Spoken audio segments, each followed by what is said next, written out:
Quatrième source d'inspiration, c'est mon entourage. D'aussi loin que je me souvienne, j'ai toujours noté dans un carnet au départ, après j'avais un dictaphone avec des petites cassettes sur mon téléphone aujourd'hui, des choses amusantes que j'observais dans mon entourage. Ça pouvait être des personnes, des situations, des expressions, des accents.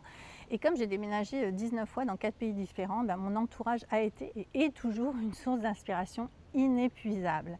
Quelques exemples, il y a quelque chose qui m'amuse beaucoup, ce sont les râleurs, les gens qui râlent systématiquement, qui sont souvent au demeurant très sympathiques. Et c'est ce qui m'a donné l'idée de créer le personnage de Marc, par exemple, dans le tome 1. Il y a également les gens qui ont des tics de langage. Et dans le tome 2, j'ai créé un nouveau personnage, Marilou, qui a un tic de langage que je trouve assez amusant. Et finalement, j'ai beaucoup d'admiration pour les gens charismatiques. Et ça a été le cas de mon grand-père, Kiki, puisque plus de 40 ans après sa mort, il y a des gens à Aurillac qui ont lu le livre et qui m'ont recontacté pour me dire qu'ils s'en souvenaient encore.